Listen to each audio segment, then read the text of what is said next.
Good evening. Welcome to In Session. I'm your host, Dr. Farid Holakouee, and I'll be with you for the next hour here on Radio Hamra. Not taking any calls because we have a special guest with us tonight who I'll introduce to you now. You probably know him already.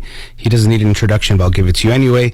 Payam Peter Banifaz is an actor, writer, and comedian residing in Los Angeles. You maybe have seen him on Instagram at pbani with his hilarious videos. He was born in Tehran, and his family immigrated to the U.S. when he was 8 years old. He's a classically trained actor who studied with Howard Fine, Tom Todoroff, Doug Warhit, and Lewis Smith, among many others. He is a veteran alumni and performer at the Upright Citizens Brigade, and he's been on many, many shows, including 3 seasons as a recurring guest star on Shameless, Perry Mason, Lethal Weapon, Bosch, Silicon Valley, Veep, Brooklyn Nine-Nine, Mom, and many others, as well as several unaired network pilots. Some of his feature film work includes Don't Worry, He Won't Get Far on Foot, Hail Caesar, and also Everything... Everywhere all at once, which just came out, and you got to hear his voice right there. Payam, and thank you for joining me tonight. Thank you so much for having me. I appreciate that. And when I posted today that I would have you on the show, so many people responded because they've been seeing your videos on Instagram, and it actually reminds me, we were talking before we came on the air, for a lot of times we see people like, oh, they just blew up out of nowhere. But as I was reading there, you've been doing the work for many years now as an actor and a comedian. Yeah, I started when I started about like 15 years ago, just kind of getting into it and trying to work my way up. But the Instagram videos, I started doing that during the pandemic because I was just bored and anxious at home, and I had no other real creative outlet. I do a lot of live shows, and then I do a lot of filming and stuff like that, and during the pandemic I couldn't do any of that. So I just kind of started doing these videos because I wanted to show a lot of my non-Iranian friends a little bit about my culture and have them laugh with me about it, because I'm constantly complaining that there's really not enough representation of Iranians in film and TV or Middle East and in general. Right. So I was like, instead of complaining about it, maybe I could be part of that change. But I didn't really think anyone's gonna I didn't think anyone's gonna watch them, to be honest. Just except my friends, and it kind of just sort of went from people just started watching and sharing it, and that's like, I actually remember probably early in the pandemic seeing some of your videos, and then they were just getting, and they got funnier, I feel like, too. I'm sure you kind of, maybe something we could talk about too, I feel like, is artists finding your voice and then trusting that more and more becomes part of the process. But I remember seeing your videos, and they do make light of Persian culture and the Persian experience, but also humanizes it in that way, like you're saying. So it's like not just obviously like the kind of stereotypes of being a terrorist or being something that we see in the media. Right. It's like, we have families, we have moms and dads and uncles that people probably can relate to too. I think there's often overlap between cultures and like the things that our family members do. But I think you do a great job of bringing light to some pretty important topics. Even you have one where it's like, if my Persian dad was a therapist, and so as a therapist I kind of laughed at that one probably a little bit too hard, and I was like, I might take my job, but it's like, it does point to like how we look at things like feelings and emotions, and often, or don't look at feelings and emotions because it's not okay to do that. So I thought that's pretty cool that you do seem to shine a light on certain things, that all sort of things that it's not just it's like laugh, but then also maybe we realize we can change some things in our culture as well. Absolutely. I mean, I think for me, I started seeing most of these little issues we have in our culture as I got older. I wasn't conscious of it, but as I got older and just started seeing how mental health is being treated, let's say, in American culture, Western culture, and just comparing it to how we look at it, I feel like a lot of our people in our culture suffer very needlessly. I think and I see this in a lot of older cultures, not just us, Asian cultures and African cultures, where it's like everything is about sort of holding yourself together. Everything is about sort of just kind of always showing the world that you're okay. And sometimes we're not okay. and we have every right to feel our feelings, and sort of not have to feel ashamed from them. I love my dad, but growing up, if I was crying, my dad always says, like, son, men don't cry. And it really wasn't until later on that I was just like, wait a minute, that doesn't make any sense, So I was able to let that go, but that's like a big theme that I grew up with. Not just me, a lot of my friends too, and a lot of them weren't even Iranian, but the same thing, and it was always from their dads, pretty much. Yeah. I mean, that's an interesting one, like the male emotional experience, especially in most cultures, even American culture, but Absolutely, you see it in the Middle Eastern culture. And something you said that's interesting is like when we grow up, we kind of just assume that's life. Like whatever, however your parents are, you know, I've worked with families, no matter how abusive or toxic it was, they assume this is life. And then you get older and you kind of now can have some perspective of like, wait, it didn't have to be that way, or maybe some of those things I was taught weren't the way or the right way. And so I think it's not until you get a little bit older that you can even recognize the nuance or recognize some of those things that you were seeing. And you also, being an immigrant, had to kind of bridge two cultures. I'm sure you had to see it from multiple perspectives as well.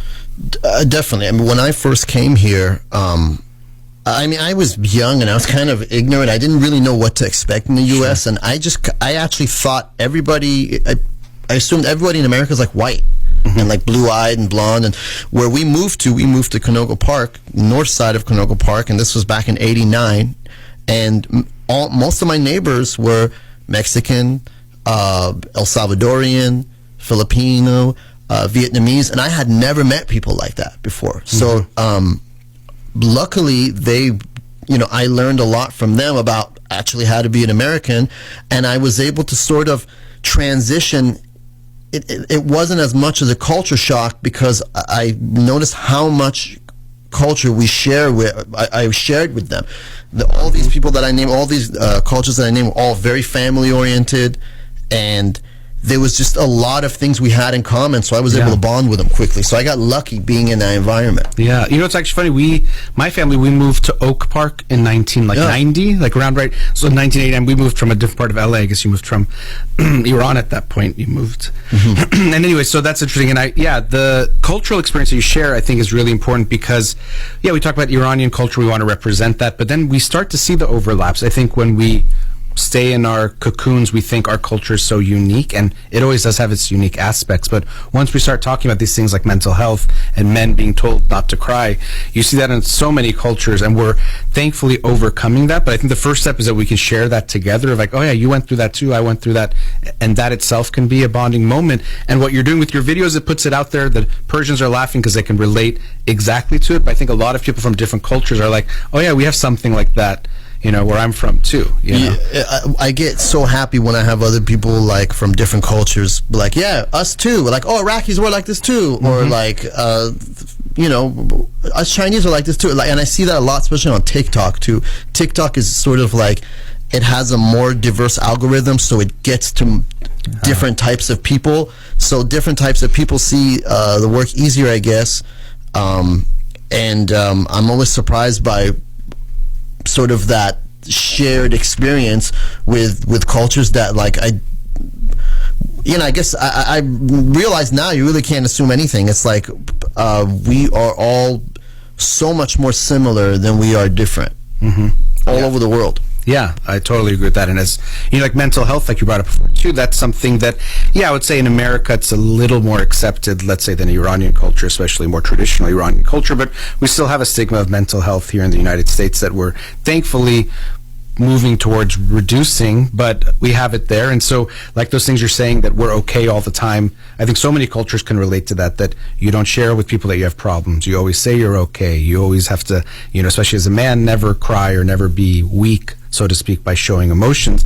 And so we can, I think more people than we realize can relate to that. And that's a big thing about it, is like there's always a sense of it's like only me or it's only us. And then when we put it out there, only then can we start to see that, oh, we go through that too, or we know that kind of experience. I think that's really cool that you get that. Yeah, I've heard that TikTok has that, it's a little bit more like you might reach more people. Yeah, it's a different algorithm. It's based on sort of like, as soon as you post something, the first, let's say, 100 people that comment on it, watch it, share it, they're the ones that technically set the algorithm for that particular video, like how far it goes out, how fast and whatnot. Instagram, I've learned, has more of a do with like the time you post and the day you post and stuff like that. and I've only learned that stuff just because from posting, so I had no clue of any of these things before. I'm sure there's a science to it. Yeah, definitely. I'm actually reading a book on. Yeah, it's so funny. The book I'm reading is called System Error. One of the authors is Iranian, but it's about kind of big tech and some things about that and some algorithms and things. But anyway, that's cool. But yeah, so it's an interesting kind of thing that you expose yourself also to different audiences that way. You know, another common theme in cultures that we see, especially non-American cultures, is going into the arts being frowned upon, you know. So some of the things we say, like, you know, Persians, you can either be doctor, lawyer, engineer, or something like that. You talk to people, Indian, you know, people will say the same thing. Different cultures will say the same thing. So I'm kind of curious about your own experience, and also, as much as you're willing to get into, about your own family and that process of choosing to go into the arts. It wasn't easy. I can imagine, yeah. You know, when I first told my dad, I had told my mom before. I told my dad. She was just sort of like the more easier going one. Yeah. And you know, she was like, okay, you know, it's, if that's what you want to do, then that's what you want to do. How old were you when that happened? I was 27 when I was like, that's it. So I actually started a little late, because for a long time I was like, I knew I wanted to do it, but I was just so afraid, and I just felt like there's no way something like that could happen for someone like me. So like I just held off on it for so long until I couldn't sort of lie to myself anymore. I'm like, no, this is what I want to do. Yeah. And what were you doing before that? Yeah, I was going to go to law school. Yeah. I got my degree. I got my bachelor's in political science, and I was studying for the LSAT when it was just one day where I was just like, I couldn't. And it's so weird when I explain this to you, but it's like I reached a point one day where I was like, I can't go one more day like this. I can't go one more day not admitting to myself that this is what I want to do, and this is what I have to do. Because, you know, nobody gets out of this life alive. So it's like, I have, you know. And I told my dad, and he was very, very upset, and he was very, very disappointed. And it took me a very long time to get him on board. He didn't, and he got on board once he started seeing me bringing home money. To be honest, that's kind of like really what it was. But it's like it's not like he was against the arts. He's actually a big fan of like movies and music and whatnot, and he plays drums himself. Like, but he just was too worried. Like, dude, there's no way you can make this happen like this. And he was like, nobody wants to see an Iranian on TV. Nobody wants to see an Iranian in the movies.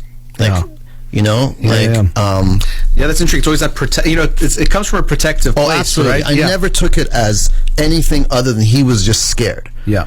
You know, he would get angry and we would fight, but it was just, I also think maybe he grew to respect me as a man when he saw that, like, no, this is what I wanted to do, and I put my entire heart and soul into it. Yeah. And so I think that helped to, you know, and now he's just so supportive. He's, you know, that's great. He's always asking me, you know, what am I up to, and, you know, give me suggestions on stuff. And so but yeah, it was very hard in the beginning. I can imagine. Yeah, it often is. And I think it's yeah, that's like interesting hearing your process with him, that you had to first, it's even to convince yourself, it seems like, a really, like, or get out of your own way, in the sense like you knew that's what you wanted to do, which I think is so fascinating. I work with people in therapy, and sometimes I can recognize there's almost an anxiety about figuring out what their dream is in life, because then they know, once they know, they either have to ignore it, which is going to hurt them, or they know they have to like make a lot of changes to make it happen, and that could be scary too. So I think people often don't want to even know what their passion is, as much as on one hand they want it, but there's an anxiety that comes with, if you know, now you got to go do it, or you're going to live the rest of your life knowing you didn't do it and it was there, and that's going to eat away at you too, you know.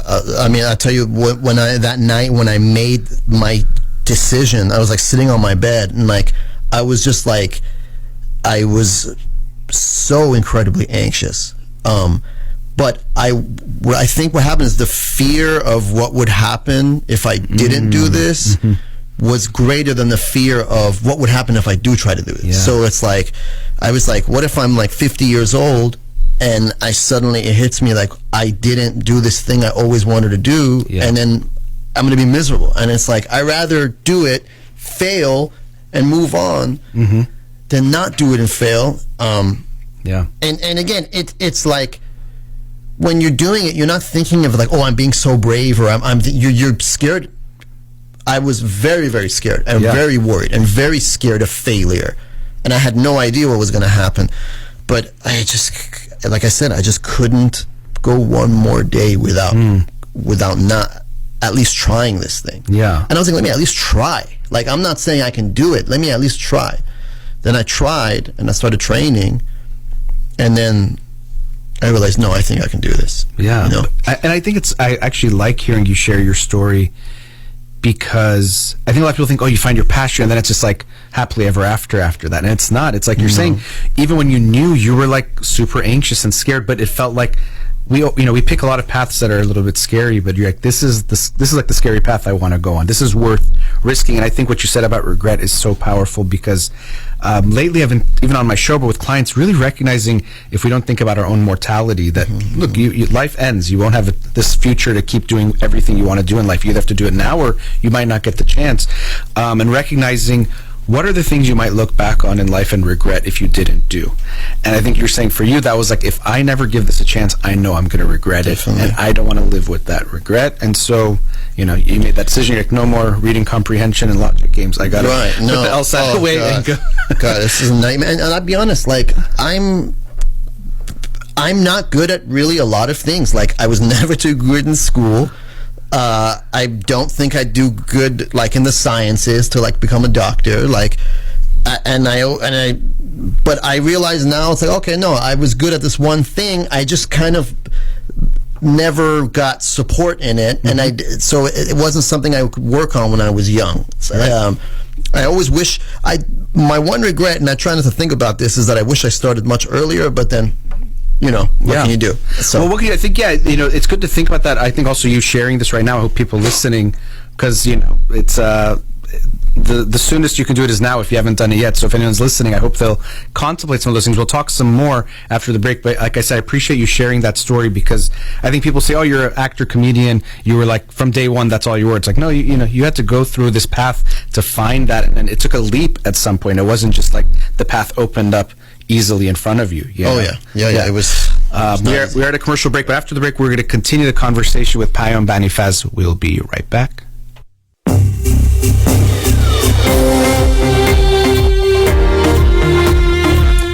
Welcome back. Again, my guest tonight, actor, comedian Payam Banifaz. And Payam, before the break, we were talking about going into the arts, and as we were saying, many cultures have this, and it could come from a protective place. It comes from image of going into some selected fields, like, medicine, engineering. You were pre-law yourself, and going to the arts can be frowned upon, or you went through your own challenges. And I know you wanted to talk more on that, because I think it is really important to encourage people that there aren't just these few career paths. And for me, it's always about people tapping into their gifts, their talents, their abilities, and everyone, I think, has unique ones, and expressing that in some way. And it's not going to be just in these few boxes. So I wanted to hear your thoughts more on that, or what, even advice you have to either parents or individuals who are kind of going through that or thinking about that. My advice, obviously I understand parents would be apprehensive. Sure. I think a little bit of that is just the immigrant mentality. We went through so much to come here. That's right. So then now it's all about making it in this country. But the way I think about it is like our families went through I think about my own family. They went through so much to come here. Went through hell. So now that I'm here in this free country where there are so many opportunities available for those who want to grasp them and take them, isn't it a shame for me not to take advantage of that? Yeah. Instead of just going into something out of fear or out of shame or out of the anxiety of it of whatever career not happening or not having money and stuff. So it's like our families went through so much to come here. We can take advantage of that and do something bigger than we've done. The thing is, us Iranians, specifically, let's say us Iranians, we're right now, let's say, at the very least, in every major city in this country, we are people's doctors, they're lawyers, they're engineers, surgeons and dentists,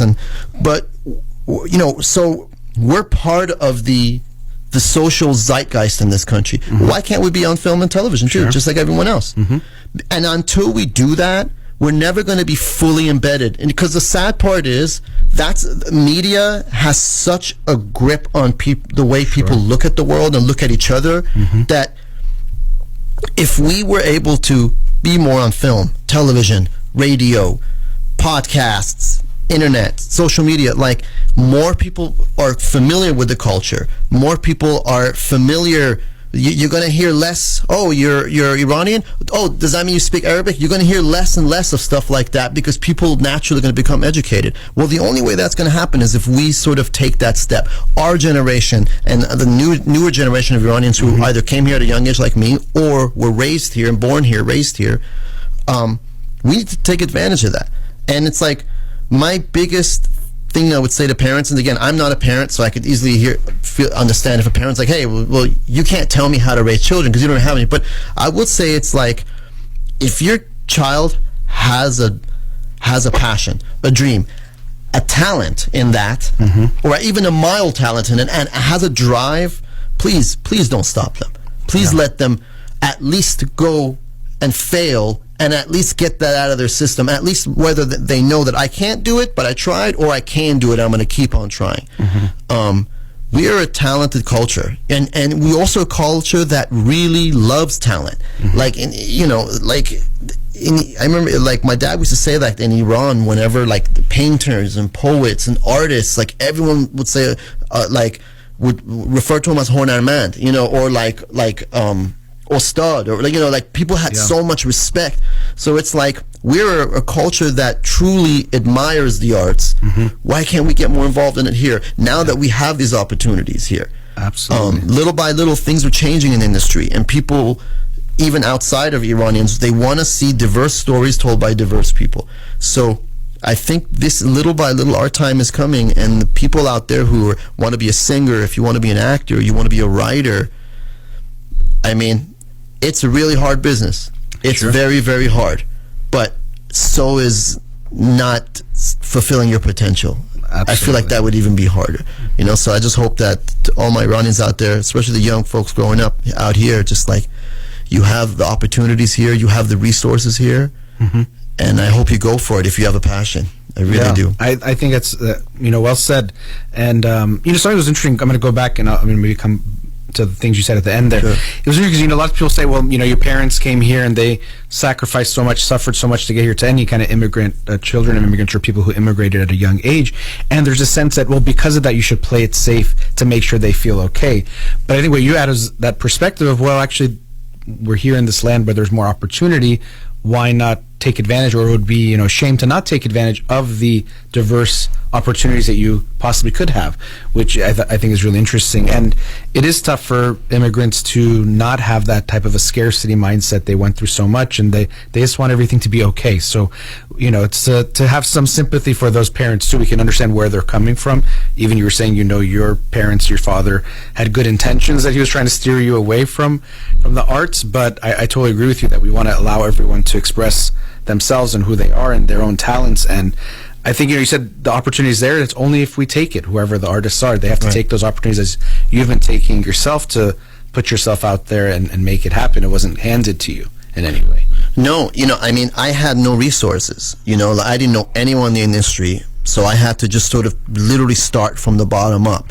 But the more of us that are in the industry, the less the next generation of people trying to get into the industry will have to start from the ground up. Like, there will be resources for people.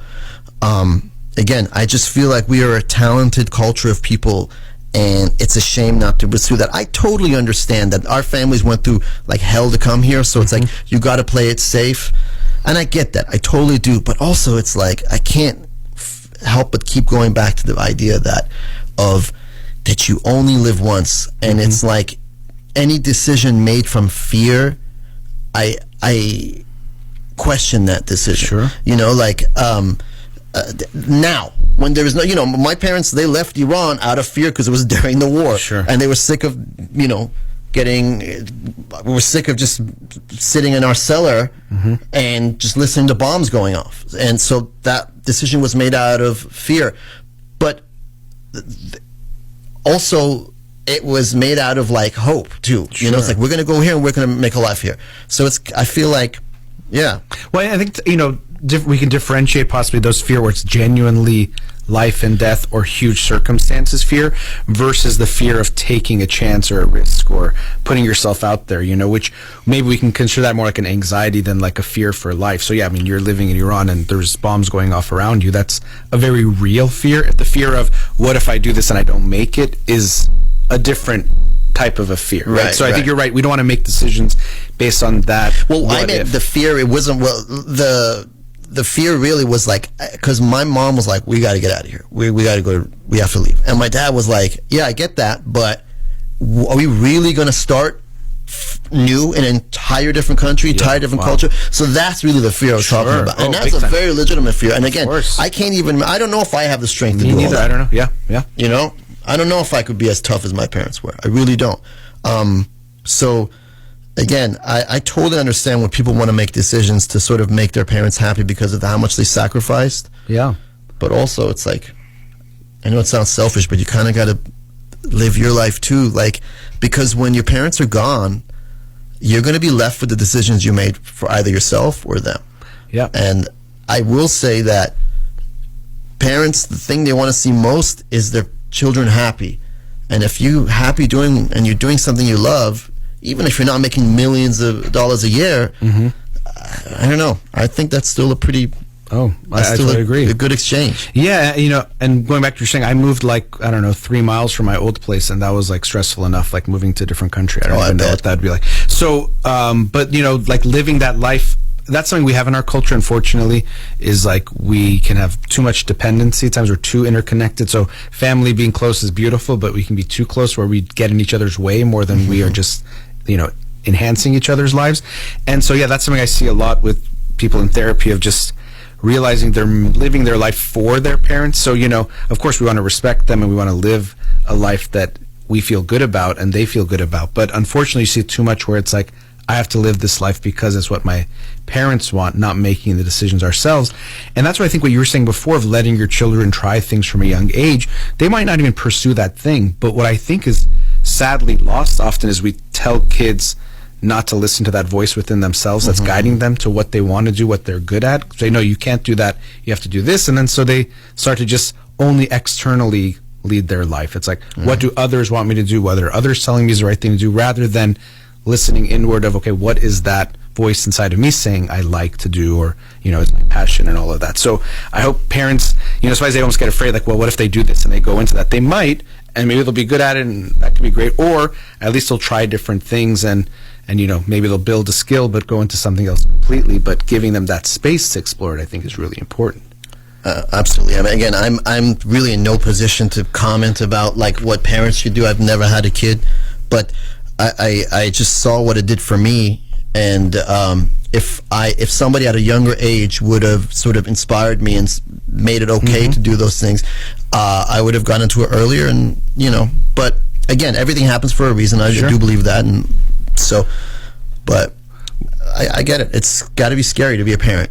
Yeah, exactly. I mean, I work with a lot of parents, and I always try to be mindful. It's so easy to say, oh, do this with your kids, do that with your kids, but actually having your kids and worrying about so many things, it's much easier said than done. I'm sure. I'm wondering for you, what were the motivations or inspirations that kind of made you really pursue this more? Who do you think of as influences growing up? Or I'm sure there's so many, but what made you think of this? I want to do that. What do you remember seeing? I used to watch these compilation videos in Iran when I was a little boy of just clips of other films put together. And I just remember I was just so inspired by movies, and I don't think I understood what they really were. Sure. To me, it seemed like, oh wow, these are grown adults that are literally sort of playing make-believe in front of the screen, and I found that so intriguing that I would fantasize about it ever since I was a little boy. And the thing is, though, the fantasies never went away. I was still suddenly, I was 25, 26, I'm like, man, I'm still thinking about this the way I used to. It's never leaving me. Yeah, that's when I started realizing, and I was so passionate about it. I love movies and I loved acting, and at least watching, and I loved Robert De Niro and Marlon Brando, and Denzel Washington, and and then Mike Myers, and I would watch a lot of Mel Brooks films, and like these are all the things that kind of inspired me, and I didn't really know that they were inspiring me, because I thought these fantasies were like normal, everybody has them. It wasn't until I got a little older I was like, oh no, I think this is something that I'm passionate about. Yeah. I'm gonna at least give it a shot. All kids are very use their imagination, but often people who become artists might have like really been good at going into that world. Do you remember doing that as a kid, like going Definitely. into My mom says that anytime you'd go out somewhere, let's say you go watch a movie or anything, you would immediately come home and start drawing about it and like making your Legos and like about it. And she saw that like I was very inspired by especially movies and the TV shows. Interesting. But I would just sort of reenact film scenes with my toys, and then like the dialogue of the films, and that was sort of my little. That's how I was sort of put myself in that world. Yeah. With the toys. Well, it wasn't even, and that's the things like kids don't even like. It wasn't like you knew what you were doing, but you were just so inspired that you were like expressing it in that way, and so she would notice that whatever you saw, you were kind of like, and probably putting your own interpretation and spin on absolutely, it too. Yeah. So you're that creative side. I'm doing this book with some friends called The Artist's Way, and it's like a lot about connecting to the inner child and the creativity. And so kids, we see it, and it's very cliche to be like a kid, like all that stuff, but there's a lot of truth that they kind of, like I was saying before, when they follow that intuition, it guides them to the places they need to go. So you would come home and something in you, just like you weren't thinking about it consciously, you were just drawn to acting these things out, which shows of something within you that kind of had that interest or that passion for it. Absolutely. I had no idea what I was doing. I had no idea what any of it meant. I had no idea that it was I didn't look at it as a calling or anything like that. I was like, this is just fun. But that feeling never left me, even when I was a young adult, and that's when I started realizing, okay, I think something inside is me telling me to do this. Yeah, which I think is really, like I said, really cool, because I think people seeing you, I always think when people say, oh, so and so is like a natural, or they were born to do that, which is some truth, but if you don't work at it and like work on the craft, you're not just like where you are today is not just because you were born with it, it's what you've done in this 10, 15 years of working on the craft, right, to get there, which maybe we can touch on too as we're going to the commercial break and into our last segment. Again, my guest tonight, actor, comedian Payam Banifaz. We'll be right back. Welcome back again. My guest tonight, actor and comedian Payam Banifaz. And many people, although they're hearing your voice, they might recognize the voice, but especially if they see your face, I think a lot of people will be recognizing, especially from many of the TV credits you have, but also the Instagram videos that we were talking about earlier that are just hilarious. Please check it out if you haven't already. P Bani on Instagram. Just curious, like how you mentioned it kind of just came about during the pandemic, yourself feeling anxious, couldn't perform in public and things like that, and started making these videos. But like what kind of led to that inspiration? Was it just something for fun? What did you have in mind? I'm sure you couldn't imagine it was going to blow up the way that it did, or maybe you did, but what was that process like for you? I didn't think anybody would watch them. I mean, the thing is, originally, I was telling you before we started, that I was complaining that there's really no representation of Iranians or even Middle Easterns in general, film, TV, even social media, and I was complaining about it, and a friend of mine basically said, hey, why don't you do make some videos and whatnot, and it really, if it wasn't for the pandemic, I wouldn't have even started. But it was during the pandemic, as you said, I was sort of bored, had nothing to do. There was no auditions, and then there was no live shows, and then there's no production, and so I just started doing them, and I wanted to just sort of show my friends, who a lot of them are non-Iranian, just sort of kind of like a little bit about the culture and sort of laugh with me with it and just sort of put it out there. And then little by little people started sharing, and it sort of kind of started picking up, and the Iranian community just showing me an incredible amount of support and kindness. And I didn't expect people to really like look at them or anything, but what most of my inspiration is that like the little funny things I would see my dad and like some of my like family friends' dads and would do, and then sort of comparing that, sort of putting it in perspective in terms of, or the context of what that means or looks like in comparison to American culture, and like just kind of those are the things. I just felt like there was a lot of things that we do in our culture that are funny, that we forget how funny they are, but non-Iranians would be like either, hey, that's funny because we do that too, or that's just funny because it's funny.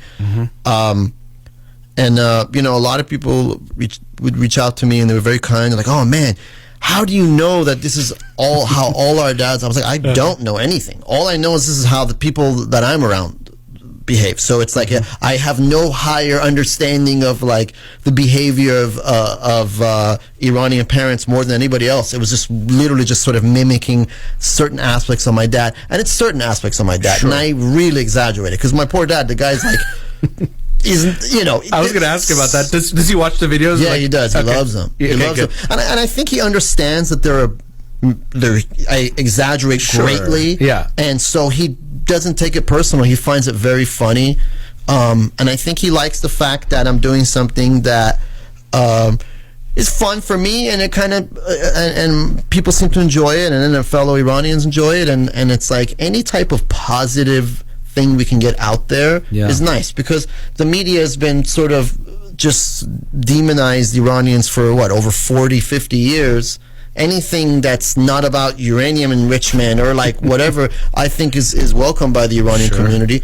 And again, the level of support they've shown me I'm just flabbergasted. Well, I'm sure you have gotten a lot of kindness and level of support, but it's because the videos are so good. It's not just like charitable that people are giving you that, because they are really funny. So like I said, so many people, when I mentioned I was having you on, were just like so excited because they've watched your videos, they laugh, and you know, so many of them like, he's always spot on, you know. And so like you said, maybe it's like drawn from your own family, and I'm sure going to like, you know, family and friends and seeing different Persian families and things like that, but you do seem to capture a lot of the feelings and the experiences that people have. And like you said, I think that's something so cool about social media, and hopefully it'll be in the larger scale media as well, is that people didn't get to see their stories, like, you know, so people would be like, you know, their dad or their moms would do certain things, but they never saw it anywhere. Now you're putting it out there, and they can see it on their phones or laptops or where they're watching, like, oh, like that's me, or that's my experience. And there's something so powerful about people seeing their experience represented, even maybe in an exaggerated form or some kind of way that's made to be funny. But I think people really resonate with that, and they get really excited when they see something that reminds them of their own experience. You know? That makes me really happy, because like I certainly would have wanted to see stuff like that when I was growing up. Yeah, you know. But and just to your point, my real goal is to now take to the next level and sort of basically have something like this on, you know, in TV or in the movie theaters. I think right now with how streaming is sort of the streaming companies are the biggest platforms, really media platforms for film and television right now, and it's like, and everybody all over the world has access to them for the most part. So I feel like right now is a great time to get a show or a film on, let's say, Netflix or Amazon Prime or whatnot, so like people all over the world can watch it. And I think there's a huge untapped market that the studios haven't really been able, just haven't either willing or just haven't got what they're looking for to sort of put it out there. But that's my ultimate goal, is to have my own show and create content that's like that is about our culture or includes our culture, but that everyone will watch it, everyone will enjoy it, you know. That's awesome. Well, look, you know, you're saying before about like your friends are telling you it's not out there, so make it. I'm glad you're going to be making it, or you're going to be putting that work in, because I think it's great. You know, a lot of times people say at first it's like, let's say, gay characters. It was like the gay character would just be gay, and that was like the thing, or whatever it is. And so like still Persian, it's like, oh, the Persian character is Persian, and that's like their thing. But then soon we just want to have a Persian family, and they're Persian, but it's more about them being a family and not just about them being Persian, right? So it's like kind of more humanizing in that way. And I think maybe we are getting more ready for that, where it's not just like that's the defining thing about the family or the characters. It's just that's part of who they are, but you know, there's going to be human beings. And you make a great point. I think up until now, and still going on, often Middle Eastern characters, the fact that they're Middle Eastern is the joke of it. Or the way they talk, or like fucking my friend, or they'll make jokes about camels and whatnot. But my goal is so that the funny thing is not that they're Middle Eastern. The funny thing is that they're funny characters, but they're still Americans. This is about an American family who just happen to be Iranian, or about an American doctor who happens to be an Iranian. And these are the stories that I would love to tell.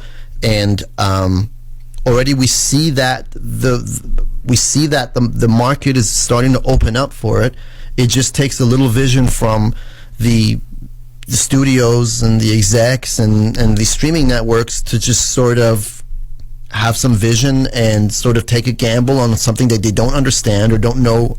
And I think it'll do very, very well. Yeah, and I think you're right. And that's what people are looking for: diverse stories told by those individuals themselves. Right. So I think, there's been a lot building up to it, and I hope people are ready for it, and I hope people like you will take that step of creating something, and then hopefully we will be seeing it on. We can binge some, Thank you. That's my ultimate goal. That's my dream, just to be able to do that. Luckily, I'm finally in the position to sort of be able to, work on that, and it's obviously not easy. Sure. Development world is very difficult, but luckily I'm making headway, and again, that's just my ultimate Good goal. for you. So, and I think that's why I alluded to it, I think in the first segment, this like quote unquote overnight success feeling that sometimes people can get in different industries, and I can see how for many people they hadn't seen your videos till, let's say, recently, and they might think, oh, this guy just like blew up out of nowhere, but you've been putting in the work. You were in the Upright Citizens Brigade for how long? Like I was years? So I was at the Upright Citizens Brigade. If for any of your listeners who don't know it, it's improv and comedy theater that was around for a long time. It was Amy Poehler from Saturday Night Live was one of the founders, and I studied there for a long time, and then I joined the main stage team and performed there for almost 12 years, and it shut down. It's been shut down since the pandemic, but and then before that I was lucky enough to study with some great acting teachers in LA, and so I've I never really liked this concept of overnight success. I think it's a myth, at least in our business. I totally agree with you, it takes decades to become an overnight success. Because by the time for you to have that kind of success, you need to have that work put in, and you can't fake it. Yeah, for it to last, I think you can go viral, you can have a moment. Sure, but to really make something lasting, it has to be something. And that, going back to our earlier conversation, I think the arts are wonderful, and I hope more people will pursue them. And I think the words you shared, I hope will encourage people. I also think what I always ask people is, you need to ask yourself what's driving you, because some people, especially now, I think with social media, you can get famous for doing nothing now, really, right? Not providing much, not sharing much. But I always say, I hope what people will think of it is that you have a gift to share. So it's actually, you want to get famous, not because you want to get the fame and the money or whatever comes with it. Do something easier. You want to give, what I'm saying is you want to give something, right? Definitely. So I think you want to give, you can have a singer who wants to be famous to get the accolades and the money and all that, or it's someone who wants to sing because they think they have a gift to share to the world. So I hope if you're listening, and you're encouraged, I hope you are by these words, but you recognize it's not that we're saying go into the arts so you can get famous and rich and like have this cool life. It's that, because you have something in you to share with the world, share that gift with the world. And then, those other things might come with it. But I think the intention is hopefully to give rather than to get. I would say that just from only from my experience, but everyone that I know in this industry that's become successful, if you want to be rich and famous, I say do something else. There are easier ways, perhaps, to be rich and famous in this world. Don't become an actor, don't become a singer, don't become a writer, because these things, sometimes the only thing that will keep you going is your passion, is your love for it. Because when you've heard a million no's and a million doors slammed in your face, time and time and time again, in those moments when you're sitting by yourself and you're like on your knees, like crying because you're like, when will this happen for me? The only thing that will keep you going is your love and your passion for it, not the love and passion of being rich and famous. Right. I think that's such a great point. That was one thing I had to realize, because I didn't know. I was like, wait, do I want to do this because I want to be rich and famous, because I have maybe like some chip on my shoulder, or is it? Through time I realized, no, this is what I love, and I think you got to find the passion in it.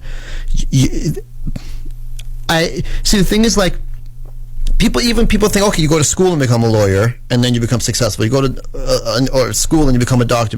Those things still take a lot of passion. Sure. Anyone that you see is super successful in their career, it's from years of passion and work and blood and sweat and tears. But especially in the entertainment industry, yes, please, folks, if you want to be rich and famous, just like, I don't know, go and,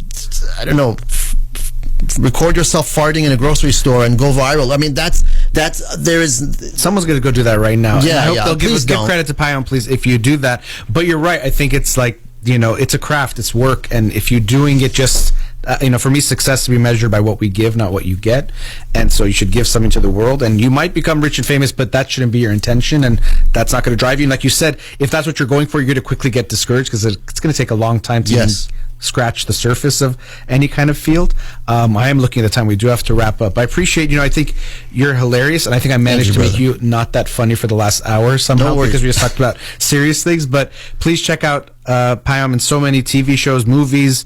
Of course, you're already probably following him on Instagram, but if not, check out his videos, P. Bani on Instagram. It was a pleasure having you on. Thank you so much. I appreciate it. Thank you for having me. Another big thanks to Payam for joining me tonight, Payam Banifaz, and a big thank you to Amir here in the studio. You've been listening to In Session with Dr. Farid Holakouee. Have a wonderful night.